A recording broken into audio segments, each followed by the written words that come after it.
Graça e paz, irmãos, um bom dia a todos. É uma honra muito grande poder estar pregando a palavra do Senhor. Ao final dessa mensagem, eu gostaria que, o meu pedido ao Espírito Santo, que você entenda que o exemplo de Cristo, que obedeceu o Pai até a morte, inspira cada cristão a obedecer e brilhar como luzeiros, de modo que os outros possam ver Cristo em nós. Essa é a minha oração nesta manhã, e eu convido você a abrir a sua Bíblia em Filipenses capítulo 2. Filipenses capítulo 2, nós vamos ler dos versos de 12 a 18.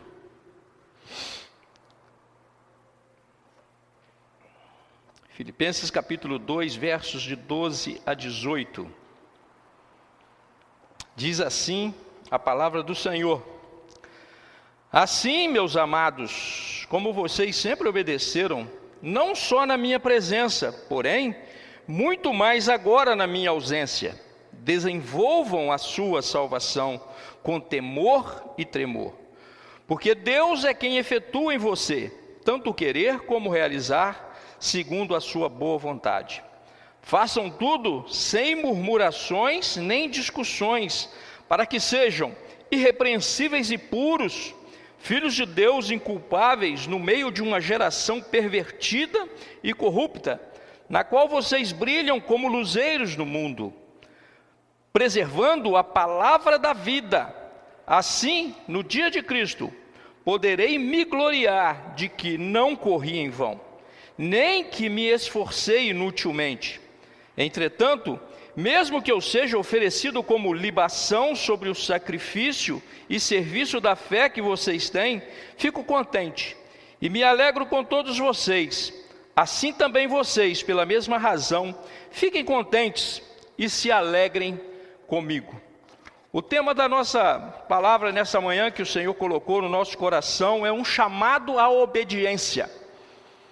Eu estou aqui adiantando duas perícopes que os irmãos ainda terão a oportunidade de ouvir, outros irmãos que estarão aqui pregando justamente nas perícopes anteriores aí do capítulo 2, são duas ainda. E eu estou adiantando um pouco, estou indo lá para o capítulo 2, versos de 12 a 18. Mas eu acredito que Deus é que faz tudo, é Ele que opera na igreja. Se Ele adiantou é porque Ele tinha uma palavra nessa manhã para o seu coração. E principalmente para o meu coração principal, o pregador que tem que ouvir primeiro a palavra do Senhor.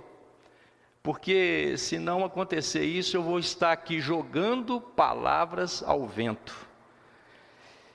E depois de Paulo aqui tratar nesse capítulo 2 aqui, do grande exemplo de Cristo, falando acerca da sua submissão, humilhação e exaltação, Paulo volta a exortar a igreja sobre a obediência e a unidade. Paulo prossegue nesse texto a fim de fazer uma aplicação penetrante. Ele aqui, nós vamos ouvir nos próximos domingos algumas palavras nesse sentido, falando de humilhação, de exaltação, o exemplo de Jesus, mas Paulo aqui quer dar uma aplicação em tudo isso, e esse chamado para a obediência. Para o apóstolo Paulo, a obediência era também uma responsabilidade primária da igreja, e expressava um ingrediente essencial na vida cristã. Warren Wiersbe, ele é um teólogo e ele estava certo quando declarou: a vida cristã não é uma série de altos e baixos, mas sim um processo constante em que Deus opera em nós enquanto praticamos o que Ele ensina. Então a vida é uma prática constante, a vida cristã é uma prática, não nos convertemos, agora eu sou salvo e acabou, beleza, vou para o céu. Não, a vida cristã não para por aí. A obediência de Cristo deve servir de exemplo para os seus discípulos. O que Jesus fez deve nos impulsionar a sermos obedientes. E ao considerar o exemplo de Cristo, os filipenses deveriam desenvolver a salvação com temor e tremor. Eles deveriam digeri-la plenamente e aplicá-la ao seu viver diário. Mas como isso é possível? Como que eu posso fazer isso? Como que isso é possível na minha vida? Porque o que eu ouço muitas vezes de muitos crentes, eu não consigo atingir esse padrão. Eu não consigo ser esse cristão que a Bíblia fala para eu ser. Eu não consigo ser aquilo que Jesus fala para eu ser. A minha vida é assim, eu nasci assim, eu vou morrer assim, e sempre Gabriela. Eu não mudo, eu não tenho como mudar, eu leio a palavra de Deus, mas eu não vejo nada que eu possa fazer. Mas não é você que faz não, meu irmão, é o Senhor que faz em você. Por isso que nós nos entregamos plenamente ao Senhor Jesus, para quê? Para que Ele possa fazer em nós.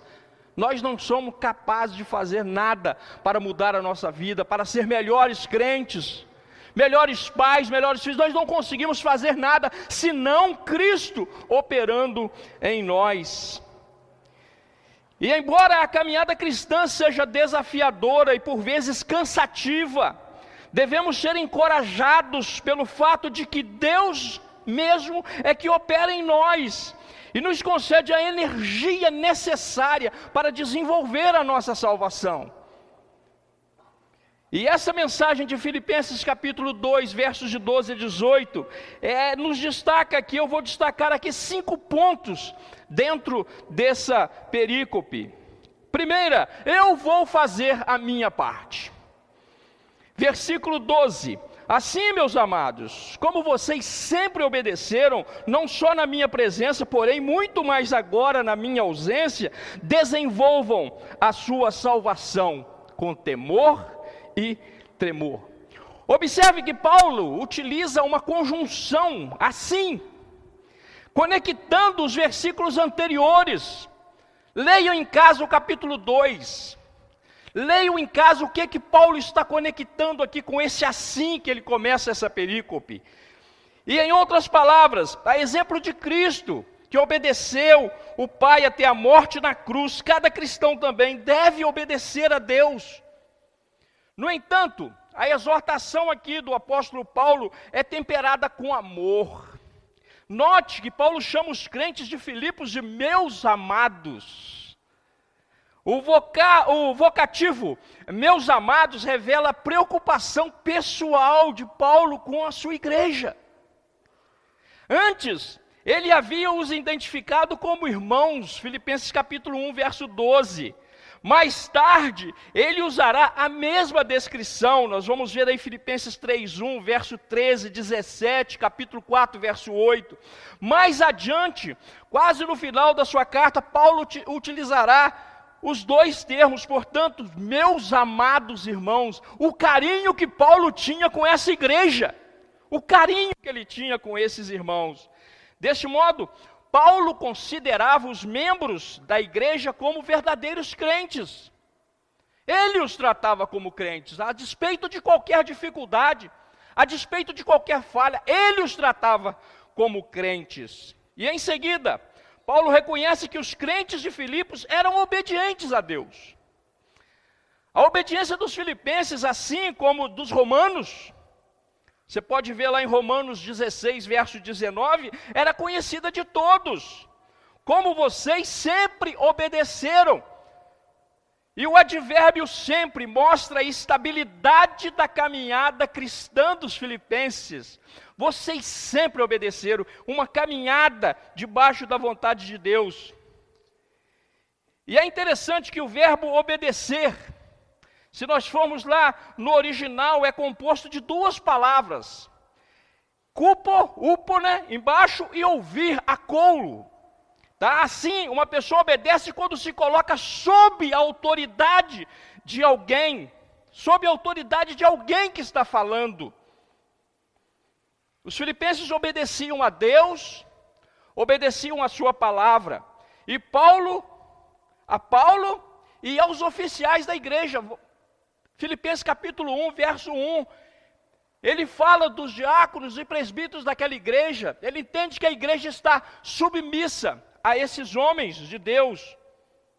Porém, a obediência dos cristãos de Filipos não deveria durar apenas enquanto Paulo estivesse entre eles. Ao contrário, sua própria ausência deveria imprimir-lhes a ideia de que agora mais do que nunca devem tomar a iniciativa. Eles deveriam agora colocar em prática tudo isso que eles aprenderam, porque Paulo estava próximo de ser executado. E Paulo esperava que os filipenses desenvolvessem a salvação com temor e tremor. E se ele estivesse presente ou não, ele diz, eles desenvolvam a sua salvação. No entanto, o que Paulo quis dizer com desenvolvam a sua salvação com temor e tremor? O que Paulo quer dizer aqui? E essa passagem, infelizmente, irmãos, tem sido muito mal interpretadas. No primeiro momento, parece que devemos fazer algo para ganhar a salvação. Muitos usam esse versículo para dizer, precisamos fazer algo, precisamos trabalhar para conseguir a nossa salvação. Mas será que é isso mesmo que Paulo está ensinando aqui?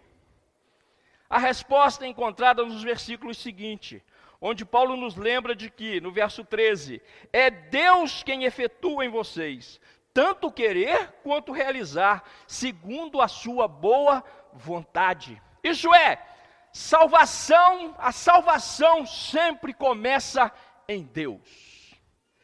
Observe que Paulo não diz que os cristãos devem trabalhar para alcançar a salvação, mas trabalhar, desenvolver a salvação que receberam de Deus. O texto, eu vou falar muito aqui, gente, mas não é para exibir conhecimento não, que o meu grego é ruim, é básico, é só para eu mesmo estudar. Mas é interessante nós pegarmos alguma palavra dessa perícope tão pequena. Tem algumas palavras aqui com uma profundidade muito grande. Nós queríamos desfrutar desse benefício que o Senhor tem nos dado. E no grego, o imperativo desenvolvei aparece no final do versículo e literalmente significam continuem trabalhando. Continuem trabalhando, não parem. Ou seja, os filipenses deveriam levá-las à conclusão e aplicá-la ao seu viver diário. Deveriam se esforçar para produzir todos os frutos do Espírito relacionados lá em Gálatas capítulo 5, 22 ao 23. Deveriam almejar nada menos que a perfeição moral e espiritual. Os filipenses eram pessoas salvas. Assim, a expressão desenvolvam a sua salvação refere-se à luta diária pela vitória sobre a natureza do pecado. A nossa luta é diária, meus irmãos. A nossa luta não para, ela só para no céu.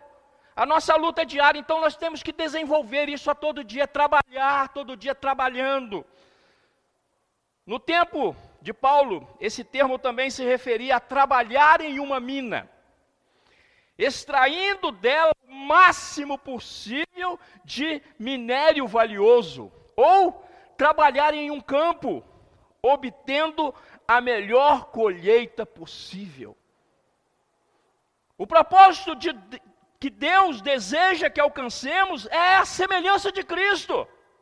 Ele quer que sejamos semelhantes a Cristo. Ele quer que tenhamos a mente de Cristo, pensemos como Cristo pensa. Sermos diferentes das outras pessoas. O Novo Testamento é muito claro sobre a natureza da salvação. Não é resultado dos esforços do homem, mas resultado da graça de Deus. Quando Paulo escreveu ao jovem Timóteo para instruí-lo em seu crescimento cristão, deu-lhe o segredo da piedade que havia aprendido através de muitos anos de estudo e de prática. Ele diz lá em 1 Timóteo 4, verso 7, mas rejeita as fábulas profanas e de velhas caducas, exercita-te pessoalmente na piedade. É exercício constante. Paulo gostava de usar essas palavras. E a palavra traduzida aqui como exercita-te, deu origem à nossa palavra ginásio, gunazo, no grego, que academia, Essa ordem de Paulo tem cheiro de Jogos Olímpicos por toda parte. Paulo adorava usar esses termos olímpicos. Ele disse ao seu discípulo que a vida divina seria somente através de suor espiritual.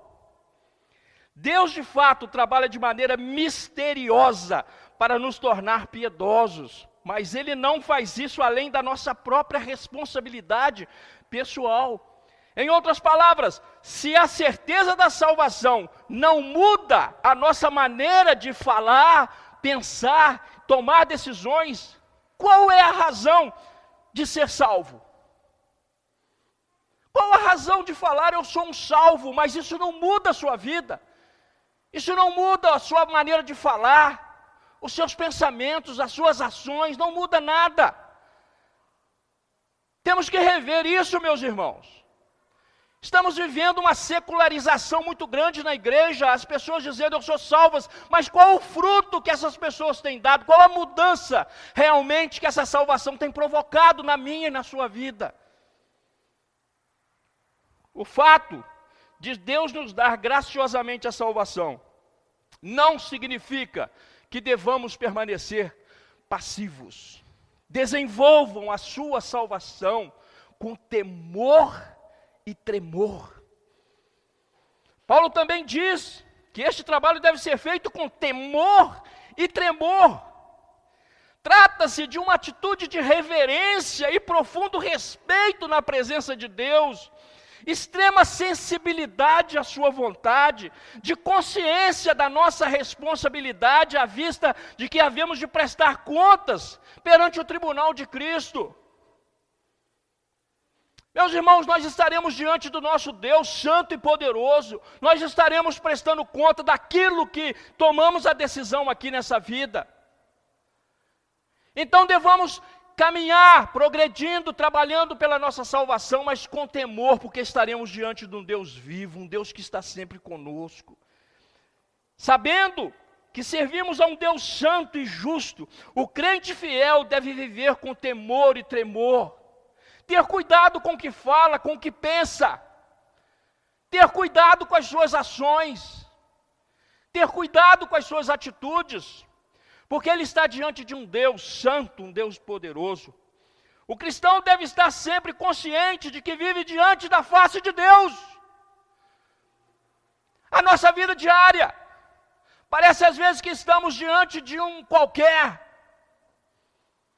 Pregamos, falamos que estamos diante de um Deus soberano, de um Deus que conhece tudo, de um Deus que sabe de tudo. Mas no final do dia nós oramos agradecendo a Deus pelo dia que nós fomos um fracasso diante de Deus.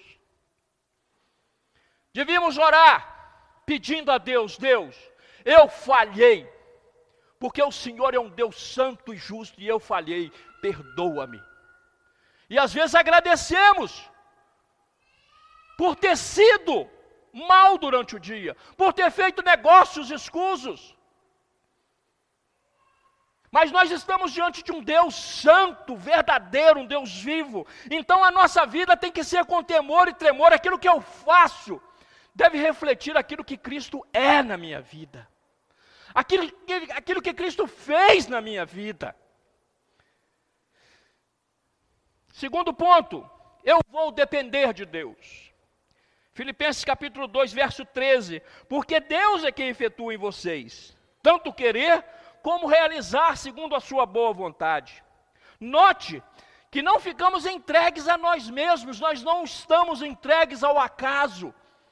O Senhor nos salvou e não nos abandonou, Ele está conosco nessa tarefa. Pois Deus é quem efetua em nós, tanto querer quanto efetuar. É Deus que trabalha em nós. Não sou eu que fracasso.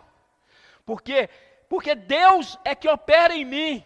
E quando Ele está operando em mim, Ele me mostra todas essas falhas, Ele me mostra todos esses defeitos e eu vou me corrigindo.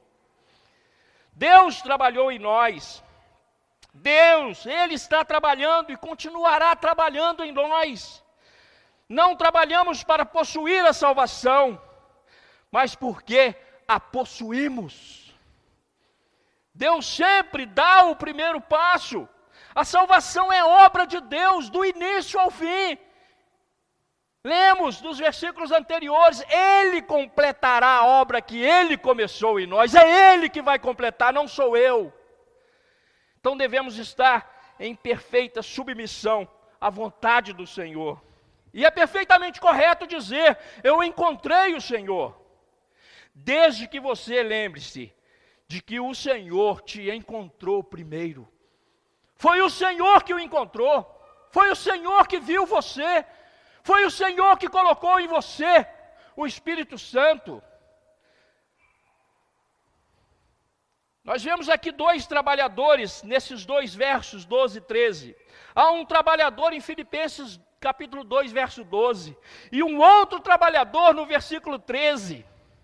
O cristão está trabalhando em sua própria salvação no verso 12. E Deus está trabalhando no cristão no verso 13. Tudo o que podemos fazer é responder o que Ele fez. O apóstolo Paulo declara que Deus é quem efetua tanto o querer como o realizar. Não apenas o desejo, mas também toda a obra realizada em nós pela ação divina. Dois infinitivos aqui são usados para descrever o que Deus faz: querer e realizar. Tanto o desejo quanto a ação pertencem a Deus. Paulo expressou esse pensamento aos crentes de Corinto da seguinte maneira, 1 Coríntios capítulo 15, verso 10. Mas, pela graça de Deus, sou o que sou, e a sua graça que me foi concedida não se tornou vã antes, ou, pelo contrário, trabalhei muito mais do que todos eles, todavia, não eu, mas a graça de Deus comigo. Observe que tanto a capacitação divina quanto a responsabilidade humana estão envolvidas. William Hendrickson, um teólogo famoso, com muita sabedoria declarou que, se Deus não agisse em nós, jamais poderíamos desenvolver a nossa salvação. Em seguida, ele ilustra essa verdade de forma brilhante. A torradeira não pode produzir pão torrado, a menos que esteja ligada. O ferro elétrico é inútil, a menos que o plugue esteja acoplado à tomada. À noite não haverá luz na sala, a menos que a eletricidade flua pelos fios de tungstênio para dentro da lâmpada. Cada filamento mantendo-se em contato com os cabos que vêm da fonte de energia. As rosas do jardim não podem alegrar o coração humano com sua beleza e fragrância, a menos que extraiam sua virtude dos raios solares. Melhor ainda, como não pode o ramo produzir fruto em si mesmo, se não permanecer na videira? Assim, nem vocês o podem dar, se não permanecerem em mim. Porque Deus é quem efetua em nós, é Deus que trabalha em nós, é Deus que nos capacita. O verbo efetua deu origem à palavra energia, energel no grego. É a energia de Deus que opera em nós, por meio de nós estamos ligados à fonte, que é o próprio Deus. E é essa energia que nos conduz a fazer a caminhada, nossa caminhada cristã. É o poder que opera em nós, é o poder do Espírito Santo. O mesmo Espírito Santo que deu poder a Cristo enquanto ministrou aqui na terra, também opera em nossa vida. Enquanto o crente está trabalhando externamente, Deus está trabalhando internamente.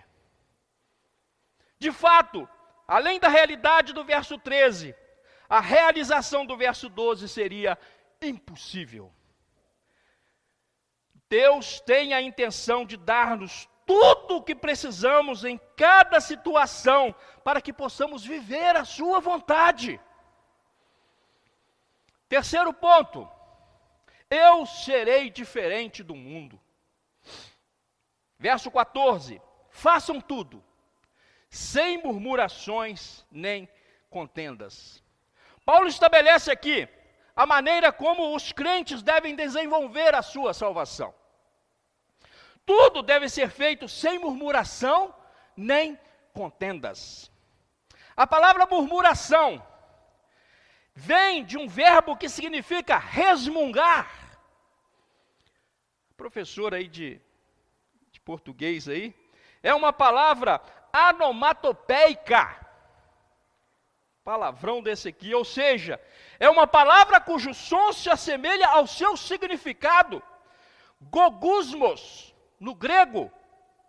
O mesmo verbo descreve os fariseus e escribas que murmuravam contra os discípulos de Jesus, dizendo: por que comeis e bebeis com publicanos e pecadores? Paulo usa o mesmo termo também para descrever os israelitas no deserto, lá em 1 Coríntios 10:10, e foram destruídos pelo exterminador. O povo de Israel murmurou diante do Mar Vermelho, quando viu os carros dos egípcios atrás deles. Eles murmuraram em Mara, onde as águas eram amargas. Eles murmuraram no deserto, quando não tinham comida. Eles murmuraram em Refidim, onde não tinham água. Eles murmuraram em Cades Barneia, porque os egípcios relataram a presença de gigantes na terra. Os espiões, falei egípcios aqui, que os espiões relataram a presença de gigantes na terra. Moisés disse-lhe que a reclamação foi realmente um ataque sobre a bondade de Deus. Êxodo 16, verso 8, as vossas murmurações não são contra nós, e sim contra o Senhor. Os crentes contemporâneos devem servir de benefício. As suas falhas passadas, elas devem nos servir de benefícios para ver onde estamos falhando. Como Paulo escreveu, 1 Coríntios capítulo 10:10, nem murmureis, como algum deles murmuraram e foram destruídos pelo exterminador. Todas as circunstâncias da vida devem ser aceitas de boa vontade e com alegria, sem murmuração, queixa ou desapontamento, e muito menos ressentimento, sem exceção. A Bíblia fala: em tudo dai graças. E quando a Bíblia fala em tudo, ela fala em tudo mesmo, sem exceção. Está difícil? Dai graças. Está desempregado? Dai graças. Está vivendo de oferta? Dai graças. Está fraco as coisas? Dai graças. A saúde foi embora? Dai graças. Porque essa é a vontade de Deus. Porque essa é a vontade de Deus. O próprio crescimento espiritual de Paulo o levou a desfrutar dessa atitude, meus irmãos. Adiantando um pouquinho em Filipenses 4, de 11 a 13, ele diz: digo isso, não por causa da pobreza, porque aprendi a viver contente em toda e qualquer situação. Tanto sei estar humilhado, como também sei ser honrado. De tudo, e em todas as circunstâncias, já tenho experiência, tanto de fartura como de fome, assim de abundância como de escassez. Tudo posso naquele que me fortalece. Seu exemplo mostra que esse comportamento justo é possível. Aqui é exemplo.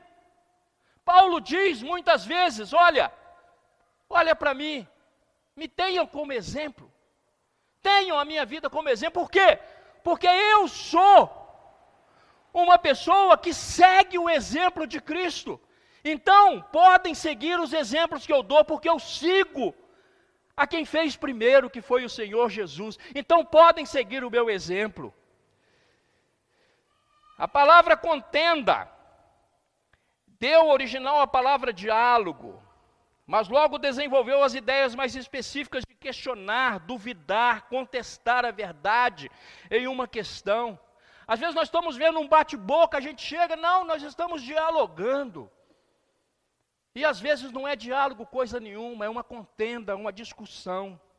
Refere-se a uma atitude interna, ou seja, uma atividade da mente e do coração. Em Romanos capítulo 14, verso 1, a palavra é usada para discutir as opiniões de outros crentes. E em 1 Timóteo 2,8, ela é traduzida como animosidade, sem ódio e sem brigas. Enquanto a murmuração é essencialmente emocional, a contenda é essencialmente intelectual. Uma pessoa que continua murmurando, resmungando, acabará discutindo com Deus.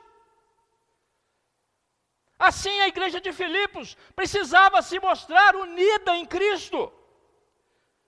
Os não cristãos não seriam atraídos através das contendas dos santos.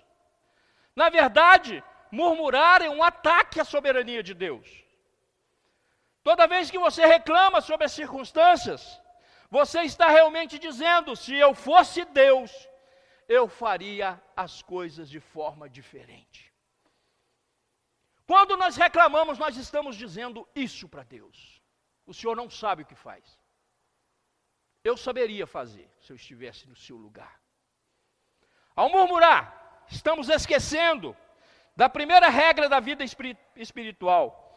Ele é Deus e nós não somos. Ele é Deus. Quarto ponto: eu serei diferente para fazer a diferença. Filipenses capítulo 2, verso 15 e 16. Para que sejam irrepreensíveis e puros, filhos de Deus, inculpáveis, no meio de uma geração pervertida e corrupta, na qual vocês brilham como luzeiros no mundo. Há uma diferença entre ser cristão e viver a vida cristã. O primeiro se refere à posição, mas o último, à prática. Os filipenses, que eram santos, precisavam se tornar mais santos em seus relacionamentos. Paulo usa 3 palavras para descrever a vida dos crentes. Em primeiro lugar, os crentes devem ser irrepreensíveis. A palavra irrepreensível significa sem defeito, sem mancha, livre de culpa ou defeito. Temos um exemplo na Bíblia, em Lucas capítulo 1, verso 6, Zacarias e Isabel, os pais de João Batista, ambos eram justos diante de Deus, vivendo irrepreensivelmente em todos os preceitos e mandamentos do Senhor. É isso que Deus quer de nós. É isso que Deus quer de nós. O cristão deve ser alguém que está acima de qualquer suspeita. Em segundo lugar, os crentes devem ser sinceros e puros. A palavra sincero tem o significado básico de não ser misturado ou adulterado.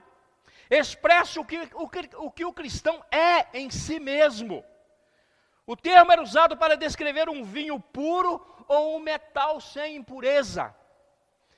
A vida do crente deve ser absolutamente pura, sem mancha, não misturado e não adulterado. Em terceiro lugar, os crentes devem ser inculpáveis. A palavra inculpável era utilizado em referência ao cordeiro sem mancha ou defeito. Tem a ideia de sem defeito, irrepreensível, sem mácula. Ela descreve o que o cristão é na presença de Deus. Ou seja, devemos ser diferentes para fazer a diferença. Nossos valores nos diferenciam da cultura à nossa volta. É a contracultura cristã, meus irmãos. Nós estamos caminhando contra a correnteza. O mundo está vindo para cima de nós com coisas diferentes, mas nós estamos caminhando com a palavra de Deus, com a cultura cristã, com o que Deus nos ensina, com o que a palavra de Deus nos ensina. Nós estamos sendo obedientes à sua palavra. Devemos brilhar como luzeiros no mundo, no meio de uma geração pervertida e corrupta, na qual resplandeceis como luzeiros no mundo. Tal conduta irrepreensível e sincera deve ser vivida diante de um mundo que é descrito aqui como pervertido e corrupto. A palavra pervertida, escolios, no grego, deu a origem à palavra escoliose, que é o termo médico para uma curvatura anormal na coluna vertebral. O termo era usado metaforicamente para qualquer coisa que se desviam de um padrão ou de uma norma. É utilizado na Septuaginta, a tradução do grego do Antigo Testamento, onde Salomão fala daqueles que seguem veredas tortuosas. e se desviam nos seus caminhos. Os cristãos devem ser marcados pela separação do mundo, não pelo isolamento. Eles devem brilhar como luzeiros no mundo. Cristo brilhou no mundo. Ele se sentou com pecadores, mas não se contaminou com eles. Salmo 1, bem-aventurado o homem que não se assenta na roda dos escarnecedores, nem se detém no caminho dos pecadores, mas o seu prazer está na lei do Senhor, e nela ele medita de dia e noite. Ele está no mundo. Ele está no mundo, mas ele não se contamina com essas coisas, porque a palavra de Deus é mais na sua vida. Ele testificou: enquanto estou no mundo, sou a luz do mundo. Depois de falar aos discípulos que eles eram a luz do mundo, Jesus ordenou, Mateus capítulo 5, 14 a 16, vocês são a luz do mundo. Não se pode esconder uma cidade situada no alto de um monte, nem se acende uma lamparina para colocá-la debaixo de um cesto, mas no lugar adequado, onde ilumina bem todos os que estão na casa. Assim, brilhe também a luz de vocês diante de outros, para que vejam as boas obras que vocês fazem e glorifiquem o Pai de vocês que está nos céus. A luz deve brilhar onde é necessária, ou seja, na escuridão. Onde há luz, você não precisa mais acender uma luz, mas quando está escuro, você precisa ser essa claridade. Paulo lembrou a todos os cristãos, pois outrora erais trevas, porém agora sois luz do Senhor, andai como filhos da luz. Como declarou o apóstolo João, 1 João capítulo 1, versos 5 a 7, a mensagem que dele ouvimos e que anunciamos a vocês é essa: Deus é luz, e não há nele trevas nenhuma. Se dissermos que mantemos comunhão com ele, e andarmos nas trevas, mentimos, e não praticamos a verdade. Se andarmos na luz, como ele está na luz, mantemos comunhão uns com os outros, e o sangue de Jesus, seu Filho, nos purifica de todo o pecado. O profeta Daniel declarou que os que foram sábios, pois, resplandecerão como o fulgor do firmamento, e os que a muitos conduzirem à justiça como as estrelas, sempre e eternamente. O cristão não foi salvo para viver enclausurado, longe do mundo. Ao contrário, o cristão foi salvo para resplandecer no mundo, para fazer a diferença. O mundo pode ignorar nossos argumentos, mas não pode ignorar um exemplo piedoso.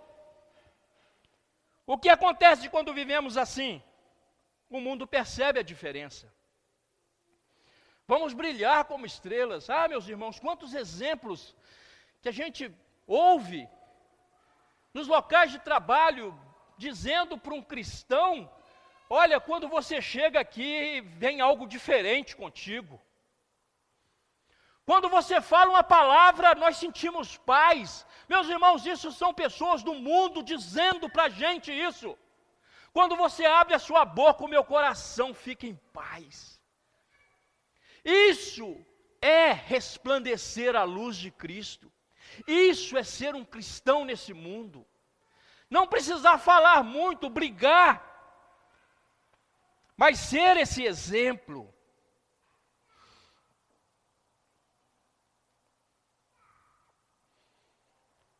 As pessoas verão a maneira como vivemos. E quando nos perguntarem a razão, poderemos compartilhar a palavra de Deus. Ontem eu estava no Caixa do Bahamas. Eu tinha ido visitar minha mãe. Aí a menina deu uma brecha para mim.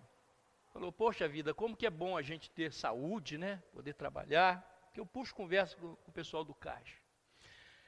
Eu falei: mas nada disso supera a você ter Jesus na sua vida. Ela baixou a cabeça, continuou. Eu falei: você pode ter a saúde que você tiver. Você pode ter o dinheiro que você tiver, a riqueza que você tiver. Mas se você não tiver Jesus na sua vida, de nada vale. Porque no momento difícil, só existe uma pessoa que pode te amparar. é o Senhor Jesus. Ela disse, amém. São oportunidades que Deus coloca na nossa vida, na nossa frente, nós devemos aproveitar, porque nós somos luz. Nós falamos que nós temos a verdade, mas nós escondemos essa verdade debaixo de um cesto, e não queremos que as pessoas vejam. Não tenham vergonha de falar do amor de Jesus. Não se envergonhem disso. Não esconda a sua luz. Deixa a luz de Cristo brilhar em você. Deixa que essa luz possa clarear o caminho de outros. Chegamos no quinto ponto. Eu vou viver para os outros. Filipenses capítulo 2, 16 a 18. Preservando a palavra da vida, assim, no dia de Cristo, poderei me gloriar de que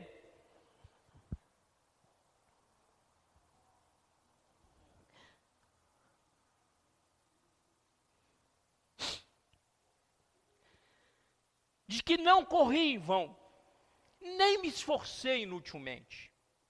Entretanto, mesmo que eu seja oferecido como libação sobre o sacrifício e serviço de fé que vocês têm, fico contente e me alegro com todos vocês.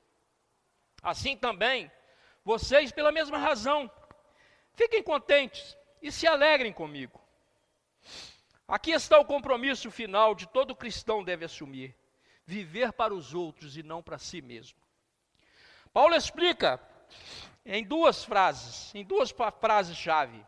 Primeiro, Paulo deseja se alegrar com os filipenses no dia de Cristo, preservando a palavra da vida, para que no dia de Cristo eu me glorie de que não corri em vão, nem me esforcei inutilmente.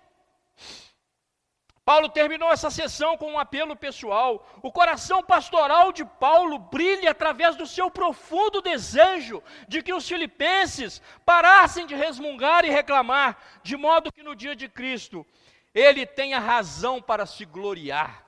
Mas vantuir não é pecado se gloriar, se vangloriar. Nós vamos entender aqui o que é que Paulo quis dizer com esse se gloriar. Olhando para o dia de Cristo, o dia do juízo, ele queria ver o fruto do seu trabalho. Usando uma imagem atlética, ele afirmou que não queria correr em vão, nem me esforcei inutilmente, mas preservando a palavra da vida. A palavra preservar aqui significa ter ou segurar firmemente sobre. Era utilizada no grego celular no ato de oferecer vinho a um convidado em um banquete. E enquanto os santos filipenses segurassem ou oferecessem a palavra da vida a outros, Paulo poderia então gloriar-se no dia de Cristo, que não havia trabalhado em vão. Paulo sabia que o dia de Cristo inclui tanto o retorno como o julgamento final, mas envolve também a reunião de todos os santos do Senhor.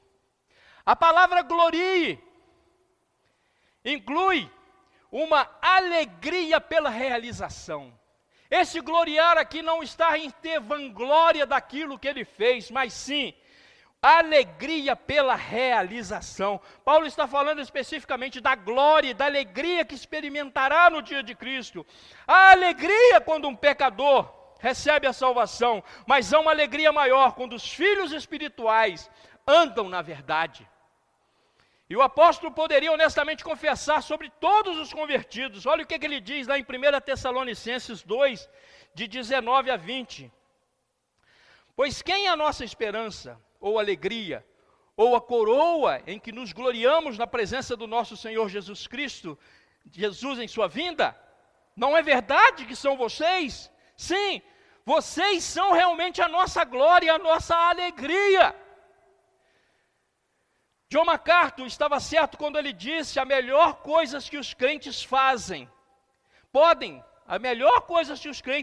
fazer aos seus pastores é viver fielmente as palavras da verdade de Deus, para que ele possa dizer como Paulo: não corri em vão, nem trabalhei em vão.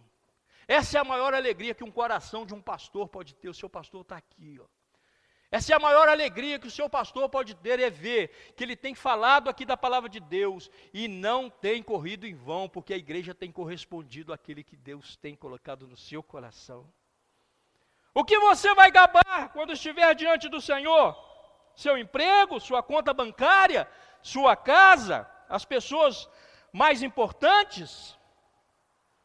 Naquele dia, a única coisa que realmente vai importar será o impacto que tivemos sobre os outros por causa de Cristo. Tudo o resto vai desaparecer. E Paulo, ele continua: entretanto, mesmo que eu seja oferecido como libação sobre o sacrifício e serviço da fé que vocês têm, fico contente e me alegro com todos vocês. Gente, eu estou passando um pouquinho do tempo aqui, mas deixa Deus falar. E ele fala aqui nesse verso aqui 3 palavras que recordam o sistema sacrificial do Antigo Testamento: oferecido, sacrifício e serviço. O termo oferecido aqui refere-se a uma oferta de bebida que acompanhava os sacrifícios. No sistema de sacrifício da antiga aliança, os sacerdotes tomavam os sacrifícios, partiam os animais, tiravam o seu sangue, picavam os animais, colocavam no fogo e espalhava para ser consumido pelo fogo. E em seguida, ele tomava um copo de vinho e derramava sobre o altar do sacrifício que estava queimando. Na culinária aí nós dizemos flambar. Usamos o flambar, é a mesma coisa. O calor do fogo vaporizava imediatamente a bebida, transformando-a em um aroma agradável. Olha as cozinheiras aí sentindo o aroma de uma bebida alcoólica que coloca na comida, ela flamba e fica só o perfume. Já a palavra sacrifício refere-se à oferta diante do altar. E a palavra serviço era a adoração que acompanhava todo o sacrifício, o rito. Isso aqui o Antigo Testamento nos explica muito bem. Mas Paulo está usando aqui uma linguagem do sacrifício do Antigo Testamento para dizer sobre ele. Paulo está falando sobre ele. De modo que a palavra sacrifício e serviços refere-se a um ato sacrificial realizado pelos filipenses, ao sustentar ativamente o apóstolo, mesmo sendo pobres. E a palavra serviço, que no grego é leiturgia, é a mesma palavra traduzida como serviço sagrado. Isso significa que a obra que os filipenses fizeram para Deus foi considerada um ato de adoração pelo apóstolo Paulo. Tudo isso trouxe alegria ao coração do apóstolo, mesmo diante da sua morte iminente. Além disso, além de considerar a própria vida como um derramamento de libação, Paulo revela humildade sobre a sua própria importância. No ritual que eu falei para vocês, o sacrifício era primário. Era a primeira coisa que era feita, era visível. Você pegava o animal, cortava o animal e colocava no fogo. A bebida era algo secundário. Ele se alegra em saber que um dia seria a parte menos significativa do sacrifício derramado sobre a maior parte. O testemunho e o serviço dos cristãos dos filipenses oferecidos a Deus, a parte dele seria insignificante. Seria essa libação, eu estou sendo derramado, ninguém vai olhar para o fogo e ver o que aconteceu com a libação, mas o mais importante vai ficar o ritual, o sacrifício, a adoração, é isso que vai permanecer. E em outras palavras, o que Paulo está dizendo é: eu sei como vocês estão preocupados com a minha situação. Estou na prisão, posso ser executado a qualquer momento, mas a minha vida não é coisa mais importante, mas a fé de vocês é o que realmente conta. Sua fé é o esforço principal, é a oferta principal. A fé de vocês é o que vai permanecer. O que eu fiz vai desaparecer com o tempo, mas o que vocês fizeram, o que vocês fazem, isso vai ficar. Minha vida é apenas uma oferta de bebida que é derramada no final. Paulo viu sua própria morte como algo insignificante, quando comparado com as necessidades espirituais dos crentes de Filipos. Assim vós também, pela mesma razão, alegrai-vos. Em outras versões ele diz, e congratulai-vos comigo. Paulo sabia que os filipenses estavam tristes com a sua prisão. Mas, mesmo estando no corredor da morte, ele queria que seus amigos experimentassem a mesma alegria que havia inundado o seu coração e alegrassem com ele.